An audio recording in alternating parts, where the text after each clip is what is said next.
মনে হয় যে আমাদের সেনাপতি, আমি প্রাক্তন সাংসদ হিসেবেও আমাদের সেনাপতি শীর্ষ নেত্রী মমতা বন্দ্যোপাধ্যায় তিনি নেতৃত্ব দিচ্ছেন, এবং আমাদের সেনাপতি সর্বভারতীয় সাধারণ সম্পাদক অভিষেক বন্দ্যোপাধ্যায়কেও সক্রিয়ভাবে এই লড়াইতে সামনে চাই।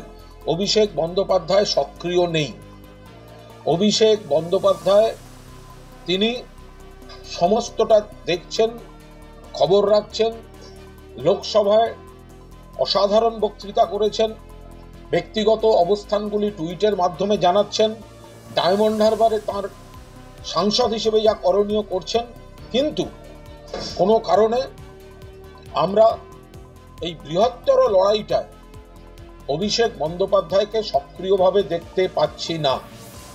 ফলে যে কোনো কারণেই হোক আমরা মমতাদির নেতৃত্বে, অভিষেকের সেনাপতিত্বে এই একদিকে মেয়েটির ন্যায় বিচারের লড়াই চলবে আমাদের, অন্যদিকে একটি দুর্ভাগ্যজনক মৃত্যুকে কেন্দ্র করে বামরাম এবং কিছু অশুভ শক্তি মিলে সাধারণ মানুষের ন্যায্য আবেগকে বিপথে চালিয়ে ফেক নিউজ, ফেক অডিও, কুৎসা বাংলা এবং তৃণমূলকে যেভাবে বিদ্ধ করেছে তার বিরুদ্ধে লড়াইটায় মমতা বন্দ্যোপাধ্যায় আমাদের নেত্রী, অভিষেক বন্দ্যোপাধ্যায়কেও সমানভাবে সক্রিয় অবস্থায় এই লড়াইটায় চাই। প্রথম দিকে যারা দেখতে পেয়েছিলেন এই মৃতদেহটি, তারা সঠিকভাবে সঠিক তথ্য বাইরে বেরোতে দেননি এবং মুখ্যমন্ত্রীর কাছে পৌঁছতে দেননি।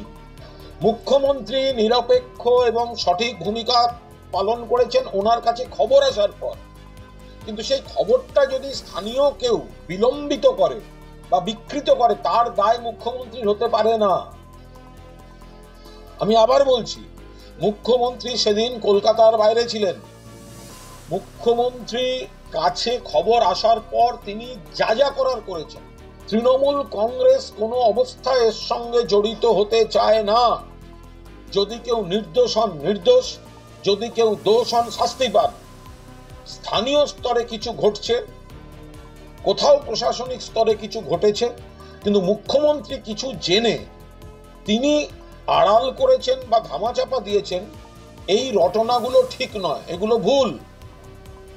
কিন্তু এই সন্দীপ ঘোষের সকালবেলা পদত্যাগ বা অপসারণ এবং বিকেল বেলায় তাকে ন্যাশনালের অধ্যক্ষ দেয়া, আমি সেদিনই বলেছিলাম এই তাড়াহুড়োটা না হলে ভালো হতো। আমি সেদিনই বলেছিলাম, আমি খুব স্পষ্টভাবে বলছি, এই পদক্ষেপটায় মানুষ আমাদের ভুল বুঝেছেন।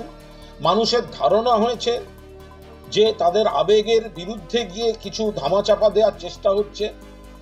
যে পাপটা তৃণমূল কংগ্রেসের ঘাড়ে আসে না, যে পাপটা মমতা বন্দ্যোপাধ্যায়ের ঘাড়ে আসে না, ওই সিদ্ধান্তটার জন্য আমাদের মানুষ ভুল বুঝেছেন, রামবাম শিবির কুৎসা করার সুযোগ পেয়েছে। এবং তৃতীয়ত, সেদিন রাতে যদিও অকুস্থল সেমিনার হল অক্ষত, কিন্তু স্থানীয় প্রশাসনের কোন নির্বোধ ওইখানে গিয়ে পিডব্লিউডি কে কাজ করতে দেয়? মানে কেন, কিসের জন্য, কেন দেবে? তার সঙ্গে তথ্য প্রমাণ লোপাটের কোনো সম্পর্ক নেই, কিন্তু অকারণ আমরা বিরোধীদের এটা দিয়ে প্রচার করার সুযোগ দিলাম। এটা সম্পূর্ণ ভুল সিদ্ধান্ত হয়েছে।